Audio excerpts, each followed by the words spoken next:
If I have good memories when I was a kid of flamenco, no, I don't.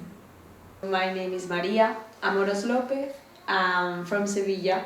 I wasn't born here, but I I don't know. My parents decided to give me birth in Madrid, and I don't like saying that I was born in Madrid because it has some kind of like a bad reputation. It's not. It doesn't have arte. That is what we say here when something is like beautiful. So like Sevilla is more artistic. So I say I was born here, but it wasn't. When I was like 1 year old, I moved to Triana, and all my friends at school were like very like traditional families. All their kids were in flamenco classes. Like it was the thing. Like it needed to happen. And my father is from an island, but he likes flamenco also a lot. So I think like for him, it was like interesting to see me dancing the type of music that he likes the most. I started with a lot of friends, and actually like they kept going in the professional way, but I didn't, because when I started like comparing myself with them all the time, because they were like bigger than me, and they had like what I said before of like they were more artistic about it, and I was more like a stick figure.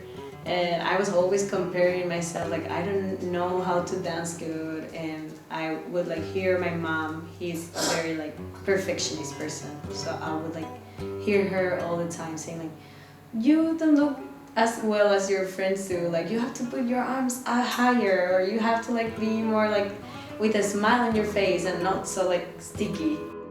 I ended up quitting because of that, because I ended up not enjoying it at all, the situation. And I stopped dancing for maybe, I don't know, maybe like 10 years or more.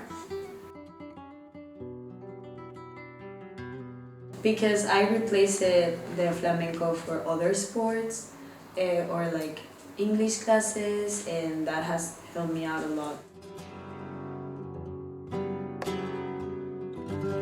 5 years ago that I decided that I wanted to be part of my culture again, and I started getting like obsessed with flamenco again, but not in a professional way, more like in a enjoying, like the enjoying part of flamenco, like parties, just listening to different music, and yeah, like what I said before, at the terrazas with like a drink in my hand and like chatting with my friends, and then someone starts playing the guitar in the middle of nowhere, more like naturally, and just start dancing with your friends, and you don't have to do everything, but you just let it be like a passion, and just let your heart and your body move by itself, not thinking I have to do this now, I have to do this now, more naturally.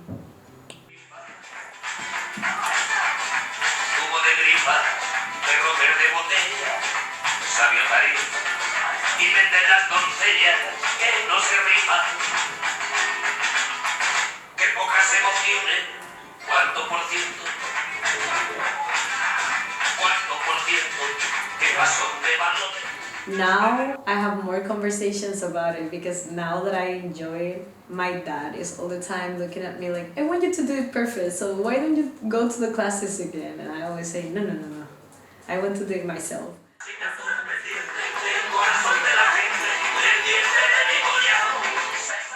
I see it so natural. It's just the pure image of people having fun, and people just not caring about anything, and just like expressing all their emotions with their body. Because if you're like laughing or you're chatting, you express your emotions, but it's not the same way. When you dance, you can just like go insane and freak out, and you see everyone is cheering you up, and they're clapping, and they're like at the same time, like you probably see it, but like when people dance and they do something like a little bit more like, I don't know, like tricky, people will be like ole, and you see that way of cheering you up. It makes you feel so happy that I don't know, I don't want to live without that in my life. Never.